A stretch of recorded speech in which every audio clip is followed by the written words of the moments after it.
들었어요.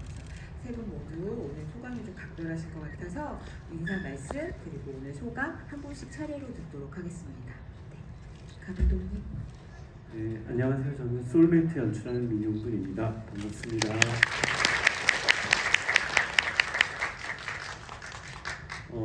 소울메이트 첫 GV라서 되게 떨리기도 하고요. 뭐 요즘에 어쨌건 스크린을 통해서 관객분들하고 만나 뵙고 있고, 그리고 이제 올려주시는 영화 평들을 읽으면서 아 이렇게 보셨구나라고 이렇게 보는 낙에 살고 있습니다. 네, 영화 끝까지 봐주셔서 감사합니다. 네, 안녕하세요. 소울메이트에서 안비서 역을 맡은 김다입니다. 반갑습니다.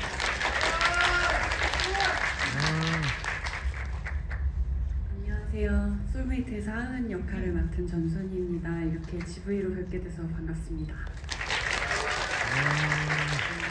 오늘 여러분 여기 스크린에 안내되어 있는 대로요. 여러분 영화 보고 어떻게 느끼셨는지 또 배우님들, 감독님한테 어떤 거 물어보고 싶으신지 오픈 채팅방으로 제가 읽고 전해드리려고 하거든요. QR코드 따라서 들어오시면 되니까 따라와서 열심히 올려주시면 제가 쌓이는 대로 열심히 커널러드리도록 하겠습니다. 네, 그러면 아까 제가 앞서 소개해드릴 때도 말씀드렸지만 이 영화를 보고 다들 궁금해하시고 공통으로 느끼실 만한 거를 좀 여쭤보면 좋을 것 같아서 그거부터 좀 여쭤볼게요. 네, 일단 두 배우님께 이거를 질문하지 않을 수 없을 것 같은데 사실 이 영화의 두 주인공이라고 할 수 있는 미소랑 하은이는 만나자마자 단짝 친구가 돼가지고 둘도 없는 단짝으로 지내면서 크다가 17살에 서로 다른 이제 삶의 풍랑을 겪기 시작하면서 그 서로를 끊임없이 그리워하는 가운데 근데 그 세월 속에 약간 서로에 대한 섭섭함도 있고 애틋함도 있고 그리움도 있고 미움도 있고 다시 만났을 때 말로는 할 수 없는 반가움도 있고 해서 사실 배우로서는 이게 시나리오에 어떻게 써있다고 해도 내가 상상하는 만큼 모든 감정을 느끼면서 연기를 할 수 있는 그런 역할들이었을 것 같거든요. 그래서 그걸 어떻게 표현하는지가 진짜 고민이 너무 많이 될 수밖에 없었던 역할이었을 것 같아요. 그래서 그걸 지금 다 얘기하면 밤을 새야 될 것 같긴 하지만 두 분이 이게 가장 좀 중요하겠다.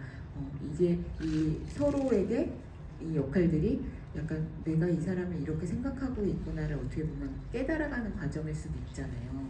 그런 걸 좀 중심 맥락을 어떻게 생각하고 연기하셨는지부터 좀 들어보면 좋을 것 같아요. 저는 일단은 그 미소와 하은이 간의 균열이라면 약간의 뭔가 네, 균열 정도가 생긴 시점이 진우 그 동굴에서 보이는 그 장면이셨을 텐데 그 이후에도 사실 뭔가 미소로서는 되게 다양한 고민들을 했을 것 같고 또 뭔가 어떤 사건들이 조금 미소로서는 개인적으로 있을 거라고 생각을 했었어요. 제주함을 떠나기 전에. 근데 일단 저는 그 하은이를 그냥 사랑하고 하은이를 너무 친구로서 좋아하는 감정이 가장 컸기 때문에 미소를 연기할 때도 그런 지점들을 좀 가장 중점적으로 좀 생각을 하려고 했었던 것 같고 멀리 떨어져 있어도 그냥 하은이에 대한 애틋함이 좀 보였으면 좋겠다 이런 생각으로 좀 연기를 했었던 것 같아요. 애틋함, 사랑하는 마음.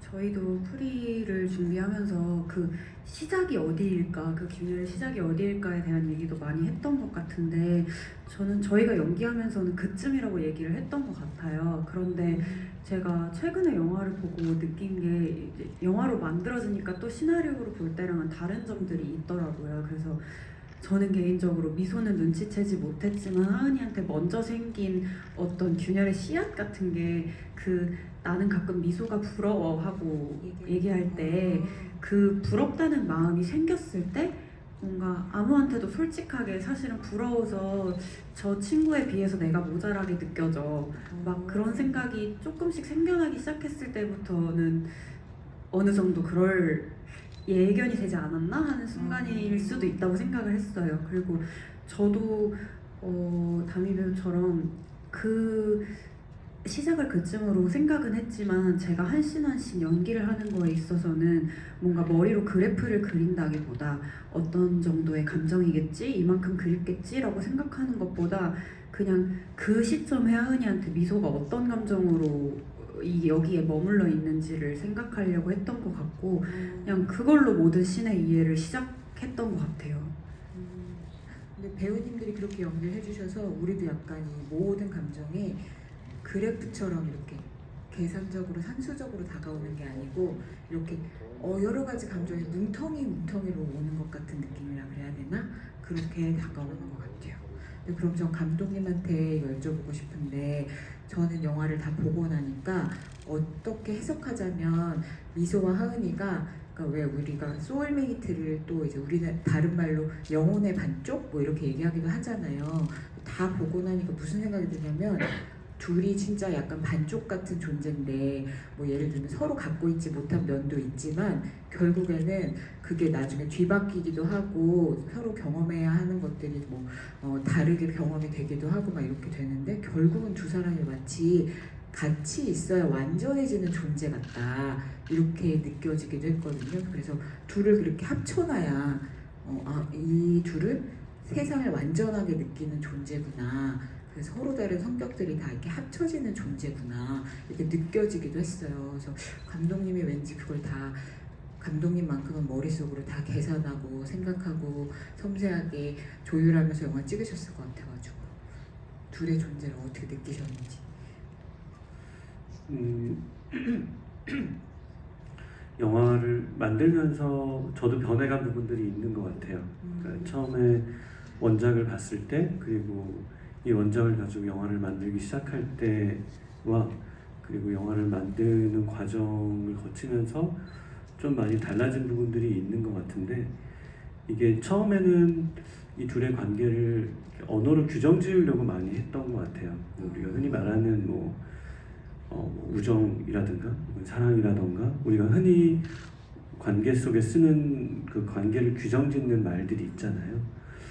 그래서 그걸 어떻게 규정 지을 것인가를 가지고 많이 얘기를 하기도 했고 근데 그런 것들이 반복이 되면서 뭔가 이게 다 정답은 아닌 것 같다는 생각이 들었었어요.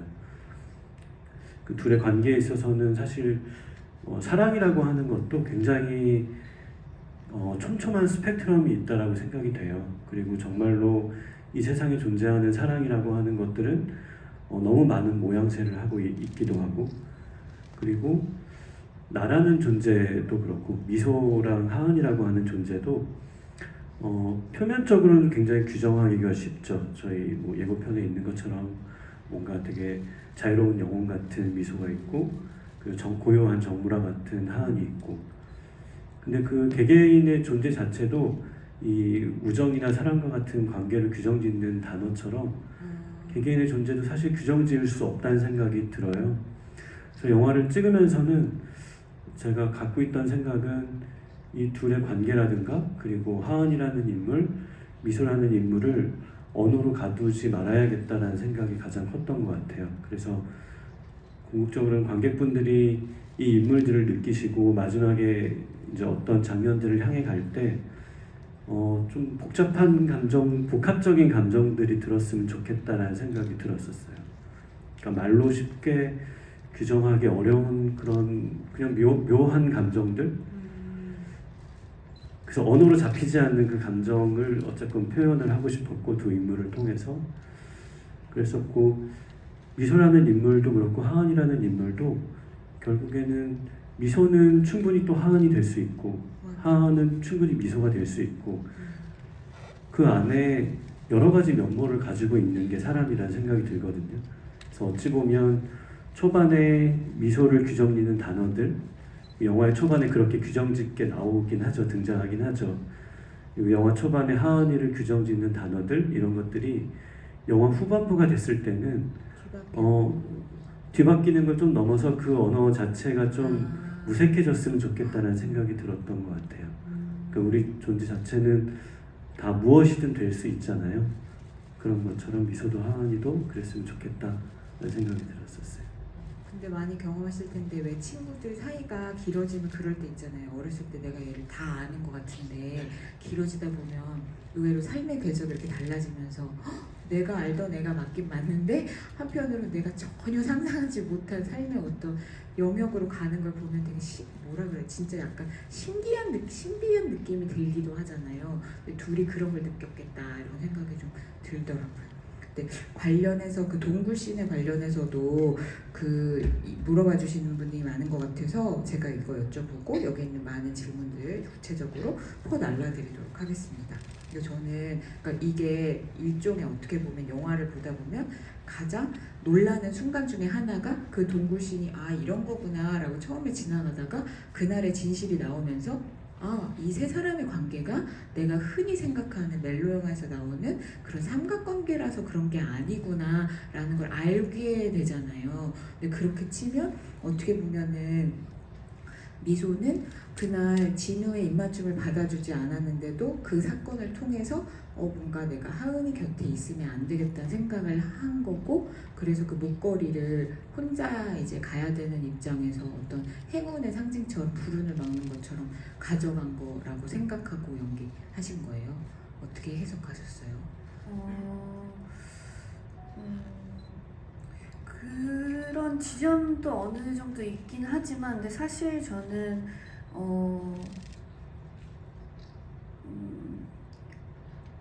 미리가 하은이와 진우 사이에 대해서 본인이 이제 그 진우와 동굴에서 일어난 일에 대해서 미소도 진우가 다가오는 순간까지는 저는 받아들였다고 생각하거든요. 사실 그게 찰나의 감정이지만 그게 궁금증이든 뭐 이렇게 분위기 때문이든 미소도 사실 아예 처음부터 이렇게 해버리진 않았으니까 그래서 어떤 분위기로 인해 미소도 그걸 받아들이는 지점이 있을 거라고 생각을 해서 미소 속으로도 그거에 대한 좀 어떤 마음을 가지고 있을 거라고도 생각을 했어요.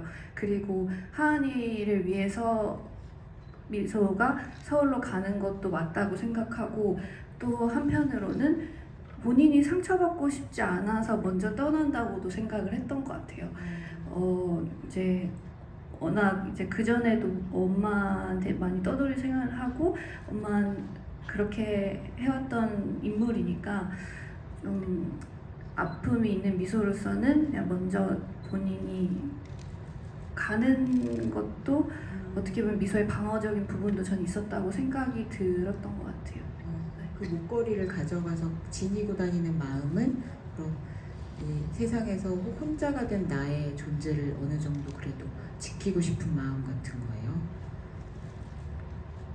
의지하고 싶었던 것 같아요. 거기에 목걸이에.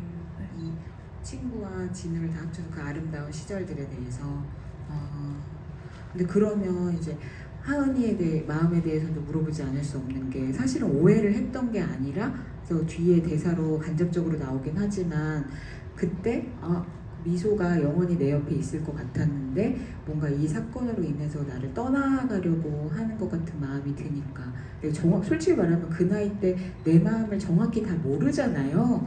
그러니까 뭔가 모르는 불안과 그 약간 미움과 이런 것도 있는데 그 나중에 또 여행을 가서라든가 끊임없이 그 목걸이를 갖고 있는 걸 보는데 그 마음은 어땠던 걸까 이거 궁금하더라고요. 저는 미소가 그런 방어적인 이유에서 떠나기를 결심했던 것과 마찬가지로 하은이도 사실 미소한테 얘기를 꺼냈다면 충분히 화해할 수 있었을 거라고 생각해요. 근데 그 타이밍이 참 한 번 지나가면 다시 잡기가 어렵잖아요. 그래서 그 딱 적절한 타이밍이 왔을 때에는 무서웠고 이 얘기를 꺼내서 미소를 불편하게 만들었을 때 이 친구가 이거를 피하고 싶다거나 나랑 멀어지고 싶다거나 하는 마음을 가질까봐 그게 두려워서 솔직하게 말을 못했던 것 같아요. 그래서 저는 하은이도 그 갈등을 피하려고 하다가 더 크게 만든 거라고 생각을 했거든요. 그래서 내가 너를 왜 미워하는지 모르고 미워했다는 게 사실은 그냥 내 솔직한 마음을 미소한테 고백을 했다면 우리가 그 이 대화를 통해서 더 가까워지고 끈끈해질 수도 있었을 텐데 그냥 혹시 이런 아무것도 아닌 일로 우리가 갈라지는 건 아닐까.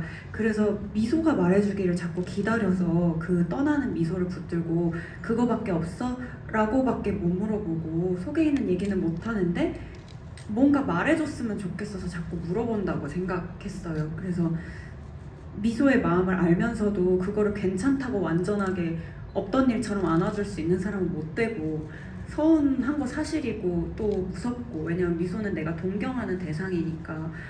어떤 사람들은, 그리고 나는 내가 보기에는 미소가 나보다 훨씬 매력적이고 그런 사람이라고 느끼니까 내가 너를 곁에 두는 거가 그렇게 막 되게 용기가 필요한 일이었고 그때 하은이한테는 자신이 없었던 게 아닐까 생각을 했었어요. 이후에 목걸이 갖고 다니는 미소의 모습을 볼 때는 어떤 마음을 계속 느꼈던 거예요? 그 괜찮지 않음이 너무 싫었겠죠. 솔직히 목걸이가 뭐라고. 그렇잖아요. 그냥 내가 미소를 좋아하는 게 더 중요하고 미소가 내 삶에 같이 있는 게 더 중요하지, 얘가 목걸이를 갖고 있건 팔찌를 갖고 있건 상관없을 수도 있는 건데 그게 자꾸 의미 부여가 되는 게 사람 마음인 것 같아요. 얘를 너무 좋아하니까 너는 나보다 이게 중요해? 막 이렇게 자꾸 생각하게 되는 못난 마음이, 자기도 내 이 못생긴 마음을 마주하기 싫은 게 있지 않았을까 생각했었어요. 근데 진짜 돌이켜보면 다 그런 것 같아요. 17살 때 친구들이랑 싸우고 안 좋아지고 막 이런 일이 사실 분식집 가서 떡볶이 먹으면서 허심탄회를 얘기하면 다 풀릴 일인데 그때 그걸 못 해가지고 그게 너무 지금 생각하면 아쉽죠. 근데 그게 그 나이인 것 같다는 생각을 영화 보면서 다시 했습니다. 근데 그럼 감독님께 이제 이걸 여쭤보지 않을 수 없는데 어떻게 보면 진짜 이 영화는 그 구성 때문에 이게 그 두 단짝이 한 남자와 함께 이루는 삼각관계, 우리가 전형적으로 생각하는 멜로의 그런 유형인가 하고 보다가 그 순간 그 축이 드러나, 그 진실이 드러남으로 인해서 이 영화가 어떻게 보면 그 두 여자 사이에 정말 말로는 다 할 수 없는 5만 가지 감정을 얘기하는 어떤 두 여자의 운명에 대한 드라마구나 이런 생각을 하게 되거든요. 그래서 관객에게도 그게 일종의 어떤 놀라움의 순간인데 그렇게 구성하신 이유가 있을 것 같아요. 처음에 안 보여주고. 일단 이게 제가 생각할 때는 그 삼각관계라고 하는 것들, 그러니까 진우의 등장과 그리고 그로 인해서 나오게 되는 일들이 저는 아주 크게 보지는 않았던 것 같아요. 그러니까 뭐 그런 부분들에서 둘의 관계로 뭔가 전환이 된다라기보다는 이게 그냥 조금 원작과 조금 다른 뉘앙스를 주고 싶었던 부분이기도 하거든요. 그러니까 원작 소설 같은 경우는 사실은 그 삼각관계의 어떤 그 기본 굴레가 굉장히 끝까지 가는 게 있어요. 일종의 장치처럼. 아니 그게 그냥 어떻게 보면 그 둘의 관계에 있어서 되게 핵심적인 갈등 요소로 작용하거든요. 소설 같은 경우는. 그리고 이제 중국의 원작 영화 같은 경우도 그거의 어떤 잔향이 조금 더 길게 남아 있기도 해요. 20대가 된 이후에도. 근데 각색을 하면서 그런 부분들을 사실 부각시키고 싶지는 않았던 것 같아요. 그래서 이게 둘의 어떤 본질을 들여다보게 만드는, 저는 촉매제라는 생각은 들어요. 그런 정도? 발단의 어떤 역할을 하는. 그리고 사실 진우의 역할 같은 경우도 이들이, 미소와 하은이 사실 20대가 될 때까지 그 사이에서 어떤 영향을 사실 미치진 않거든요. 저희 리메이크 버전, 우리 한국 영화에서는.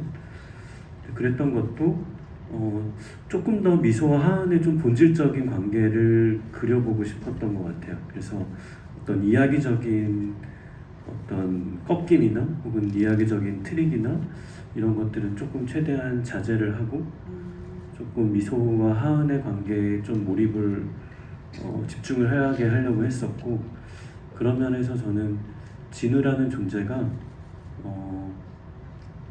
그 하은의 엄마나 그리고 고양이 엄마와 같은 느낌으로 최종적으로 남았으면 좋겠다는 생각이 들었어요. 그래서 마지막에 하은이 남긴 그림을 보면 가장 메인이 되는 거는 이제 미소이지만 그 전에 다른 세 가지 그림이 있잖아요. 그게 차례대로 엄마, 그 진우, 그 고양이 엄마 이렇게 나오는데 저는 그 세 존재가 각기 다르긴 하지만 10몇 년의 기간 동안 미소와 하은의 관계를 말없이 지켜봤었던 둘의 관계에 대한 목격자가 아닐까? 그런 관점으로 사실 진우를 이번에는 세팅을 했었습니다. 목격자군요. 목격자 중요하죠.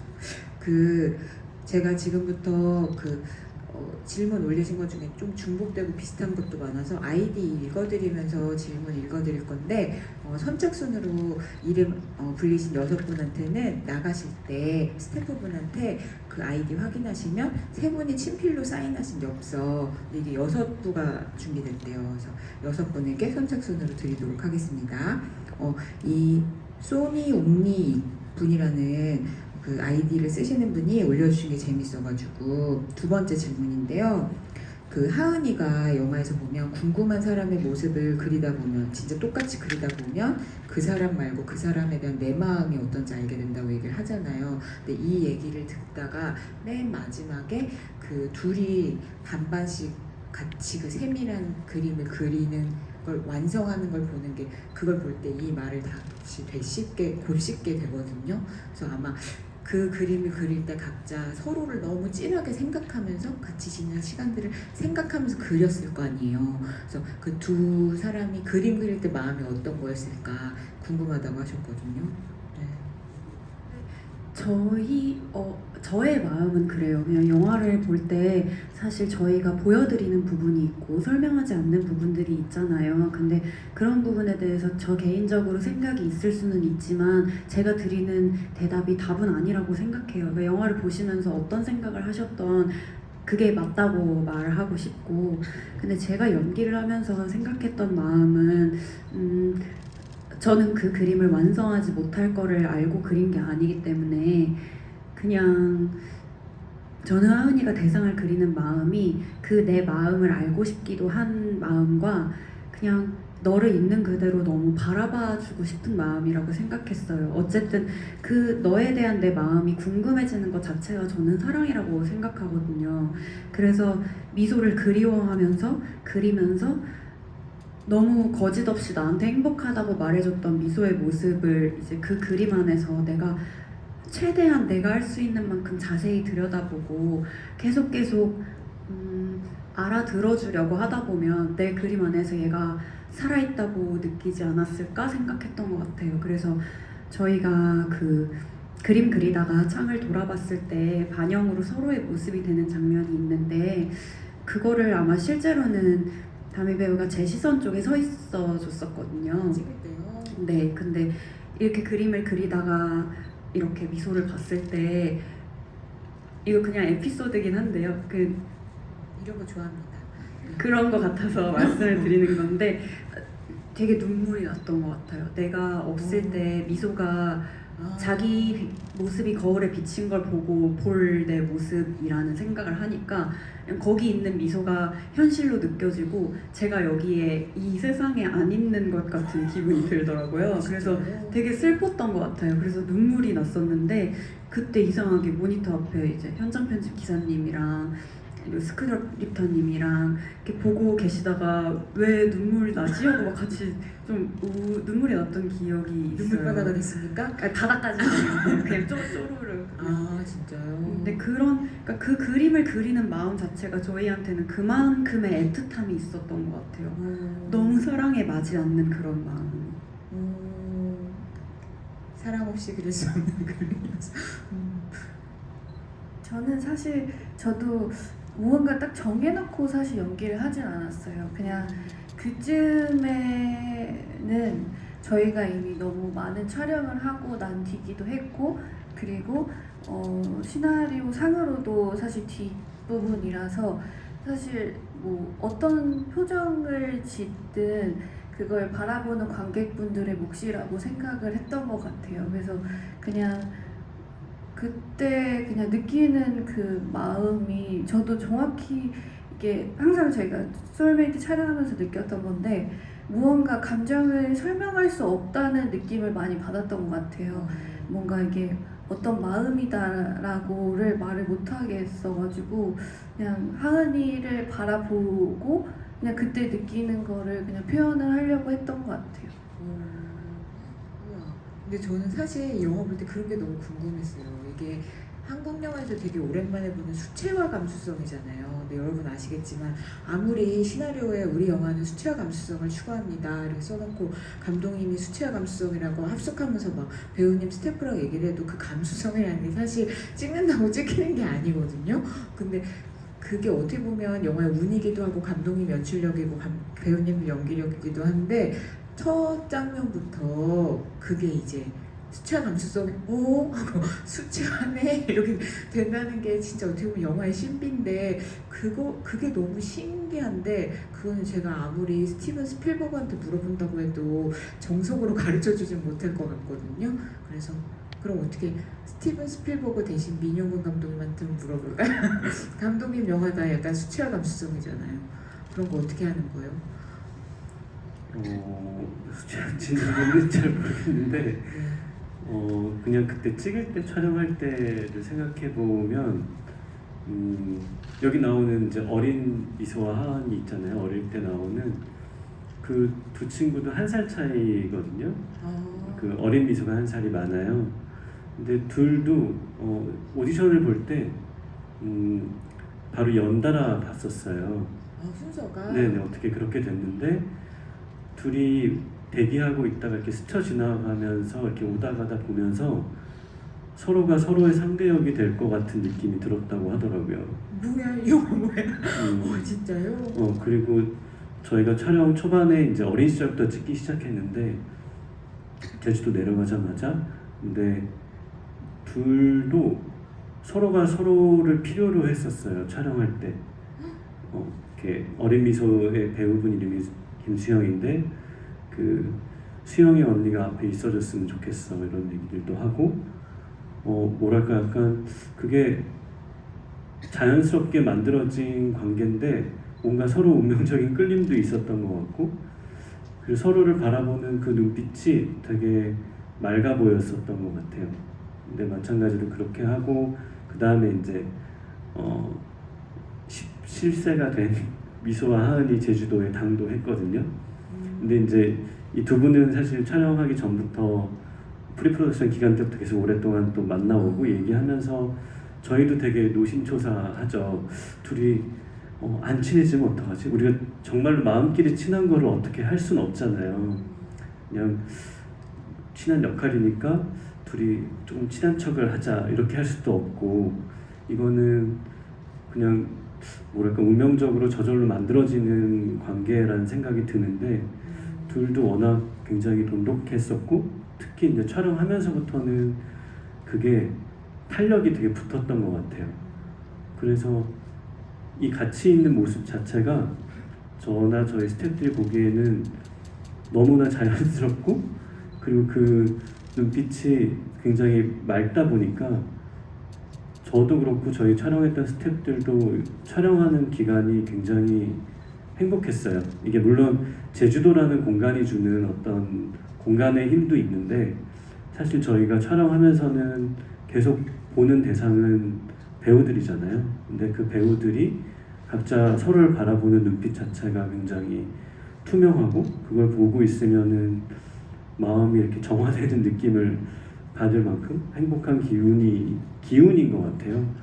그런 게 있었던 기억이 있어서 나중에 영화 완성됐을 때 이제 저는 또 많이 봤으니까 모르지만 이렇게 편집 모니터링 하거나 이럴 때도 이렇게 보신 분들이 그런 부분에서 조금 영화 이면의 어떤 그런 기운들, 끈끈한 관계들 그런 것들 좀 느끼셔서 좀 그런 감정이 수채화라고 하시는 그런 감정이 들지 않았을까 생각이 됩니다. 네, 둘이 무슨 얘기 하셨어요? 감독님 전에 귓속말로 무슨 얘기 하셨어요? 아니 저희가 초반에 감독님 얘기하신 대로 친해질지에 대해서 되게 그 걱정이 있으셨다 하셨잖아요. 그래서 초반에 되게 그 저희 프로덕션 팀이 뭔가 이렇게 애써주셨던 자리를 만들어 주시려고 했던 그 기억이 갑자기 나가지고 둘만 남기고 가고 막 약간 이런 거예요. 약간 그런 건 아닌데 뭔가 되게 더 이렇게 노력을 말을 많이 하려고 노력을 해주시고 막 이런 기억이 있어요. 그래가지고 지금도 이제 집에 그 사진이 있는데 이렇게 둘이 처음에 이렇게 상견례식으로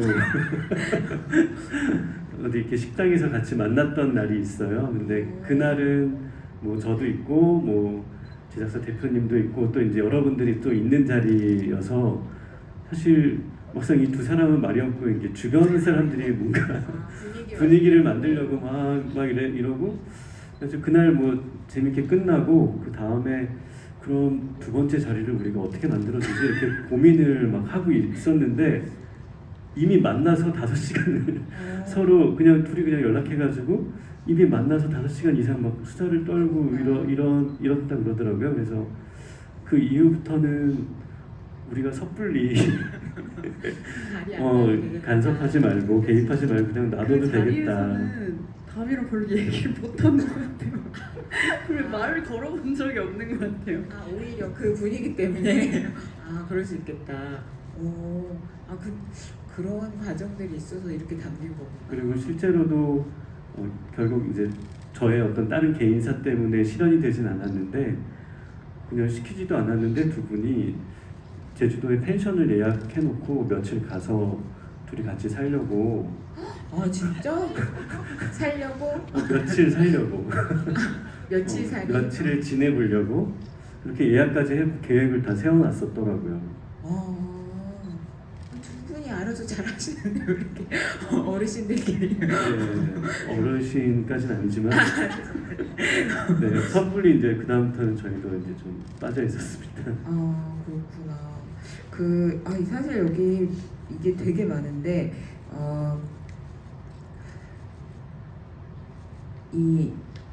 여기 보면 이것도 되게 많아요. 여름은 와서 블로그 계정 주소에 0810으로 되어 있는데 이게 하은이 생일이냐? 그렇다면 난 미소의 생일도 궁금하다라고 미음님께서 물어보셨거든요. 네. 감독님이 마이크에 안 대고 지금 정하라고. 네, 지금 정해주세요. 그래서 미소의 생일과 하은이의 생일을 공식적으로 공개해주세요. 그러면 개봉일로 3월 15일로 하겠습니다. 그러면 미소는 3월 15일이고 이게 하은이 생일 맞아요? 네, 맞습니다. 근데 여기 숫자에 대해서 영화를 솔직히 여러 번 보신 분들이 많은 것 같아요. 이거 디테일을 물어보신 분들이 많은데 일단 이거 다 궁금해하실 것 같아서 기특한 미소하은님께서 민용근 감독님 미소하은 진우가 88년생이던데 88년생으로 설정하신 이유가 뭔가요? 라고 일단 물어보셨어요.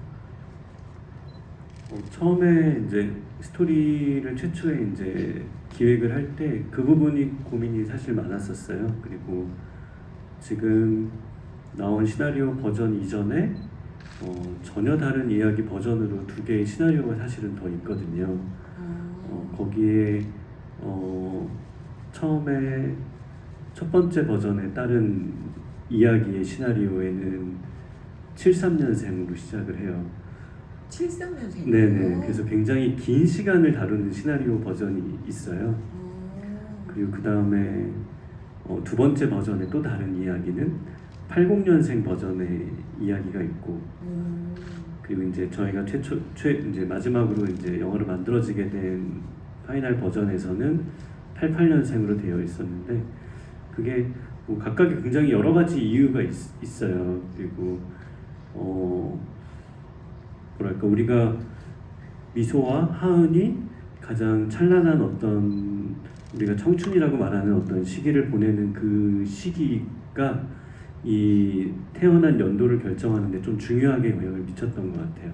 그래서 각각 1, 2버전도 각각 이유가 있었지만 지금 88년생 버전 같은 경우는 일단 두 배우가 17살 시절부터 이제 현재 시점까지 이렇게 한 배우로 연기를 할 수 있다는 장점이 있었고, 그리고 둘이 가장 즐겁게 뛰어노는 행복한 시절인 고등학교 시절이 2004년, 2005년 뭐 요 시기예요. 근데 이 시기가 어떻게 보면은 기존에 영화나 드라마에서 또 많이 다루어지지 않았던 시기이기도 하고, 그리고 현재에도 있는 어떤 스마트폰의 최초의 어떤 그 휴대폰, 폴더폰의 버전이 있기도 하고, 그러니까 현재 우리가 하고 있는 스마트폰이나 SNS나 그리고 많이 어떤 노는 어떤 거리들에 있어서 그 어떤 발단이 됐던 시기인 것 같아요. 그래서 지금도 기억하고 계신 분들도 있고, 그런 어떤 추억들이 보시는 관객분들로 하여금 나의 그 어린 시절, 10대 시절을 좀 떠올리기에도 되게 좋겠다 싶은 생각이 있어서 결국에 최종적으로는 88년생으로 결정이 됐죠. 전략적 사고에 의해서 다양한 경우를 모색하다가 지금과 같은 아름다운 결말을 지으셨네요. 그래서 그 스쿠터 번호판도 1988이냐고 물어보시는 분들 많거든요. 네, 그거는 이렇게 의도한 거는 아니었는데 저희 미술팀의 아이디어였었어요. 그 저희 그 하늘색 스쿠터를 세팅하면서 되게 여러 가지를 스티커들도 붙이고 되게 여러 가지를 했었는데, 그 미술팀 분들이 1988이라는 번호판을 딱 갖다 주셨는데 되게 그냥 이게 사물이잖아요, 스쿠터가. 근데 거기 1988이라고 하는 번호판이 붙으니까 약간 생명체처럼 느껴지기도 하고 약간 좀 개인적으로는 애틋하게 느껴졌었던 것 같아요.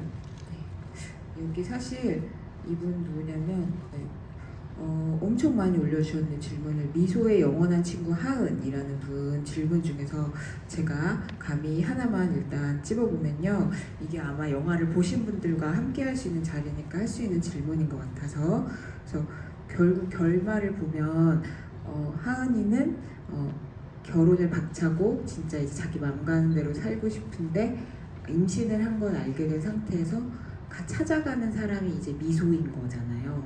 그러니까 그 마음은 어떤 걸까 일단 궁금하고, 그 미소가 그래서 하은이를 딸로, 그 딸을 정말 자기 어떻게 보면 그 소울메이트가 이어지는 것처럼 그 인연으로 데리고 키우는 거잖아요. 근데 그게 진짜 그 마음을 생각하면 그것도 엄청난 마음이잖아요. 그래서 그걸 어떻게 두 인물이 받아들였던 걸까 이런 걸 되게 궁금해하시는 것 같거든요.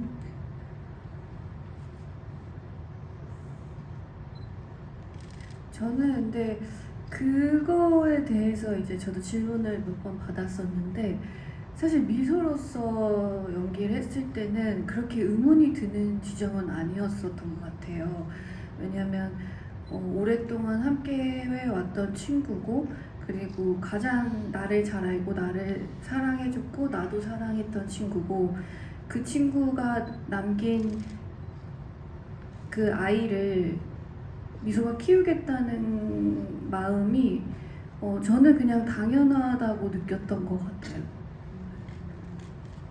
저도 그랬던 것 같은 게, 그래서 저는 이 생각을 기자님들과 인터뷰를 해서 질문을 받았을 때 처음 생각해 봤었어요. 저는 진짜 너무 하려고 했던 말이랑 똑같은 게, 시나리오를 보고는 이게 뭐 대단한 결정이라고 느껴지지도 않을 만큼 그냥 당연하게 생각을 했던 것 같고, 저도 미소를 찾아가는 마음이 무슨 뭐 뒷일을 생각하거나 그런 게 아니라 나한테 진짜 큰 사랑인 거잖아요. 이 내 뱃속의 생명이. 이런 거를 갖게 됐을 때 아마도 그 전에 나로서는 낼 수 없었던 용기가 생기는 게 있지 않았을까? 약간 어쨌든 아직 아기가 나오진 않았지만 엄마가 됨으로써 뭔가 내가 못했던 것들을 할 수 있는 대담함이 생기지 않았을까.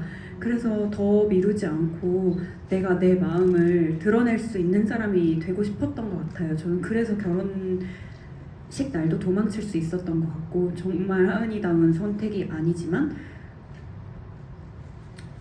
그래서 미소를 찾아온 거는 그냥 100% 보고 싶어서라고 생각했어요.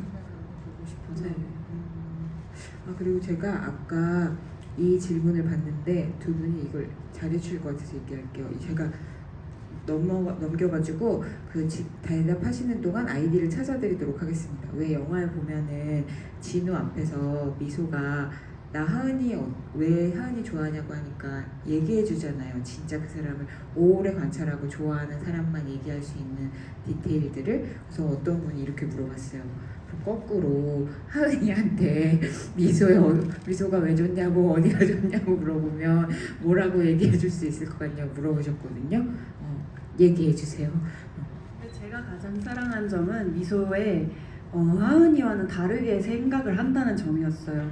그러니까 마음을 그린다든지 너의 이름이 뜻이 마음에 안 드는데 다른 뜻을 지어준다든지 이런 게 그냥 아예 상상해 본 적도 없는 사고방식이었을 것 같거든요. 그래서 저는 미소가 정말 이 친구를 만나지 않았으면 몰랐을 진짜 새로운 세상을 가져다 준 친구라고 생각을 해서 그냥 이 친구의 모든 거를 사랑할 수밖에 없었다고 생각을 하고, 그러니까 왜 10대쯤에 내가 이 사람으로 인해서 새로운 관심과 몰랐던 영역에 대해서 처음 발을 들이게 되는 순간들이 있잖아요.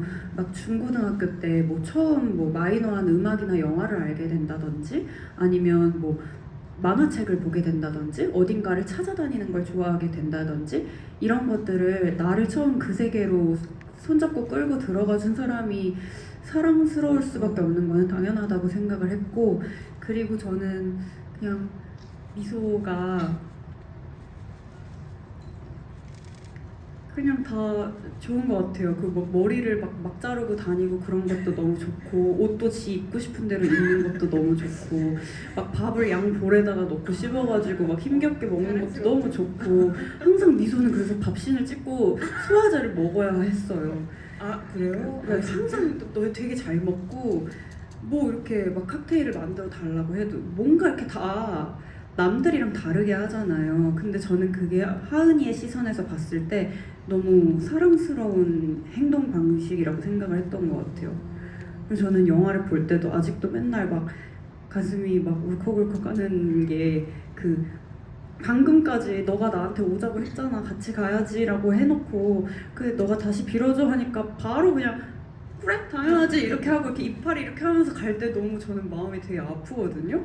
그냥 저는 미소가 이렇게 막 이렇게 움직이고 막 이런 게 다 예쁜 것 같아요.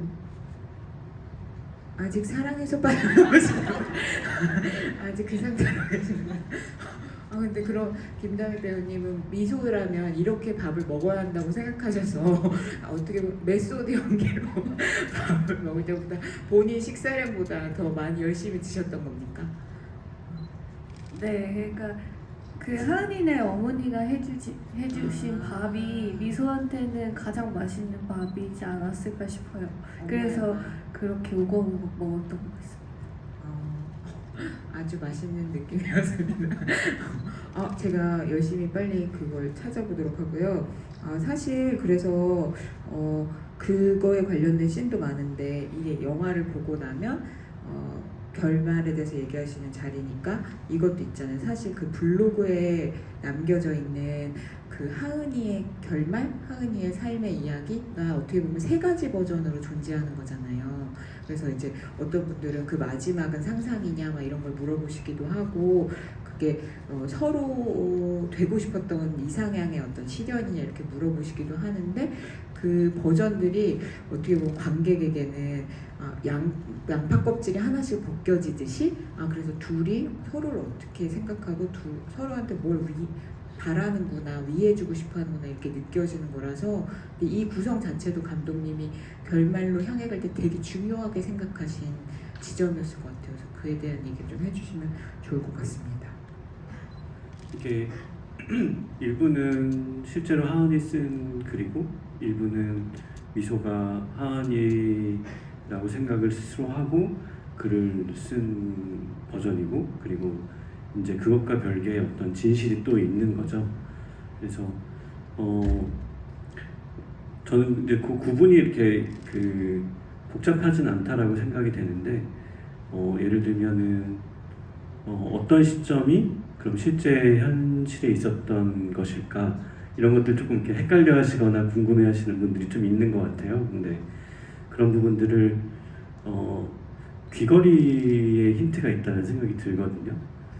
귀걸이를 잘 보시면 어떤 부분까지가 실제 현실이었고 어떤 부분이 이제 미소가 만들어낸 그 하은의 마음이었는지를 보실 수 있을 것 같고, 근데 이제 그 무엇이 현실이고 무엇이 그 가상의 어떤 상황이었냐를 사실 좀 떠나서 실제 가상의 상황도 그 둘의 인물에게 있어서는 어떤 하나의 흐름처럼 느껴졌으면 좋겠다는 생각이 들었었어요. 그러니까 예를 들면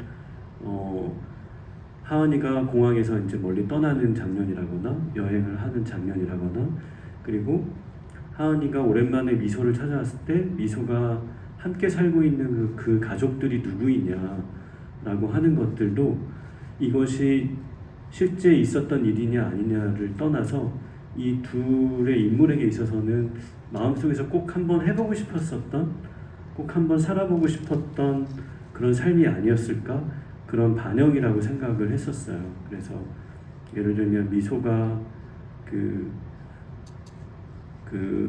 두 여성분하고 같이 사는 일종의 대한가족과 같은 그런 가족의 형태도 뭐 이런 부분들이 조금 원작과 달라진 부분들이긴 한데, 미소가 가장 원했던 삶이, 그 시기에 가장 원했던 삶이 무엇일까를 떠올려 봤을 때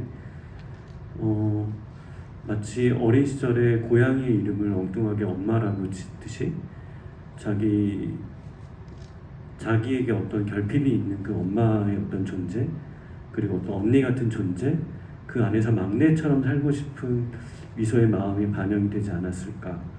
그리고 마찬가지로 하은이 그렇게 떠나는 것도 이제 이거는 결국에 다 밝혀지는 부분이긴 하지만 미소의 마음속에도, 그리고 하은의 마음속에도 언젠가 이 살고 있는 땅을 뭔가 떠나서 굉장히 이 세계의 어떤 끝과 같은 어느 공간에 가고 싶어 했던 그 이루어지지 않은 열망, 이런 부분에 대한 표현이라고 생각이 됐어요. 그래서 어떻게 보면 실제 했냐 안 했냐가 중요한 건 아니고, 그 실제 하지 않았던 그 삶이 그 두 사람이 각각 가장 원했고 살고 싶었던 삶이 아니었을까, 뭐 이런 것들을 관객분들이 느끼기만 해도 좋겠다라는 생각으로 만들었습니다.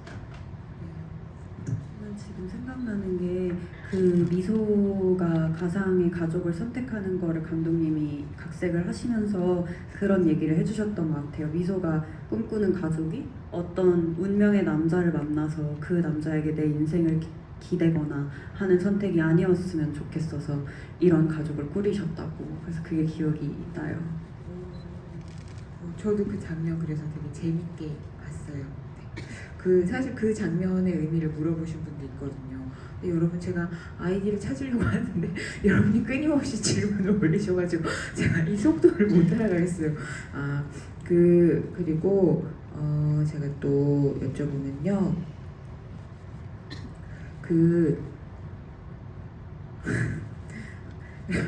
이거는 나이 먹고 다미님이 이렇게 그래서 러시아는 나이 먹고 담이라는 나이를 먹으면 다미님처럼 될 수 있습니까?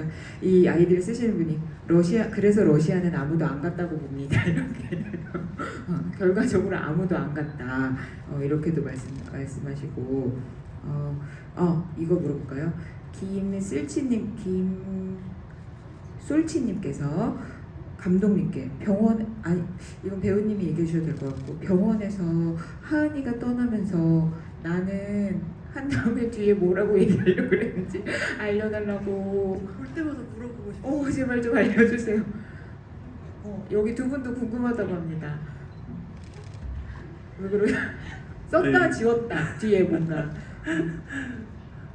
그거 쓸 때가 참 기억이 나요. 그러니까 이게 굉장히 쓰면서도 이렇게 감정적으로 이렇게 막 저거 올라와 있는 어떤 느낌에서 하은이 한마디를 딱 내뱉었는데 그 뒤에 말이 생각이 나지 않았어요.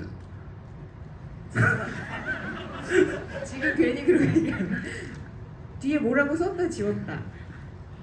지우지도 않았었고요. 그리고 구체적으로 한 번도 그거를 떠올리진 않았던 것 같아요. 그래서 실제로 촬영할 때 전선희 배우가 물어봤었거든요. 진짜요? 그 뒤에 뭐라고? 이걸 어떤 거를 이렇게 말줄임표이긴 하지만 그 뒤에 뉘앙스가 무엇인지 내가 생각한 게 혹시 있는지, 없었어요. 근데 저는 어쨌든 제가 연기를 해야 하니까 이 시나리오를 받은 입장에서 어떻게든 이해를 해야 했어요. 그래서 제가 갖고 있었던 답은 뭐였냐면 이거를 이 부분은 미소가 대신 블로그에 써준 부분이잖아요. 그래서 저 혼자 생각을 한 거는 미소가 블로그에 이렇게 쓰면서 하은이가 마지막으로 나한테 하고 싶었을 말을 미소는 모르니까 이렇게 썼나 보다. 그러면 나는 미소의 글 속에서 그냥 그렇게 해야겠다.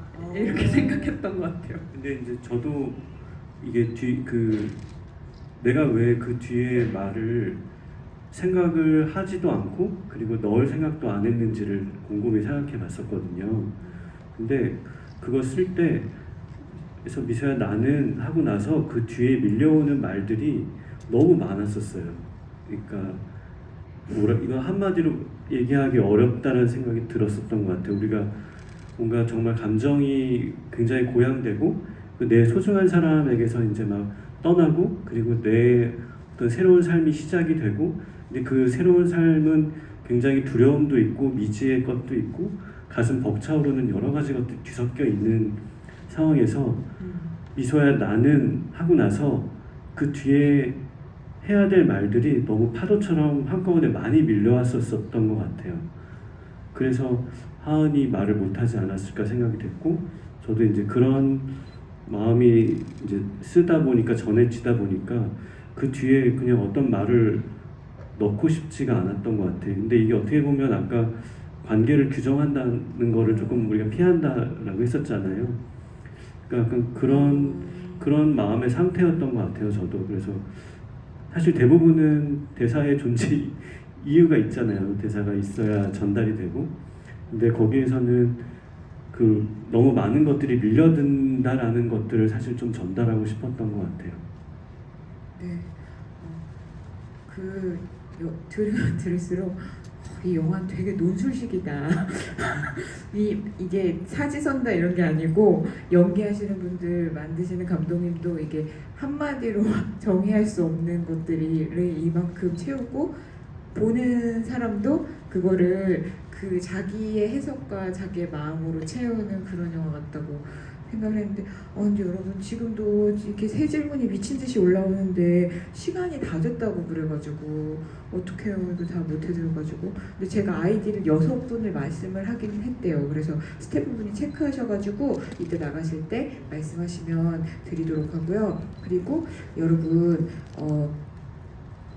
나가기 전에 오늘을 기념하기 위해서 사진을 같이 찍자고 그 스태프분께서 말씀하셨는데 배우님들이 이렇게 서가지고 이쪽으로 찍는 거 말씀하시는 거예요? 아니면은 제가 관객분들이 찍을 수 있도록 이 앞에 서시면 진행을 해드릴까요? 어떻게 하는 게 좋을까요?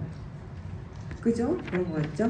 네, 그러면 마지막 인사하기 전에 세 분이 앞으로 가시면 이쪽에서 공식 사진을 찍어서 저희가 이렇게 많은 관객분들의 사랑을 받고 있다고 홍보를 하도록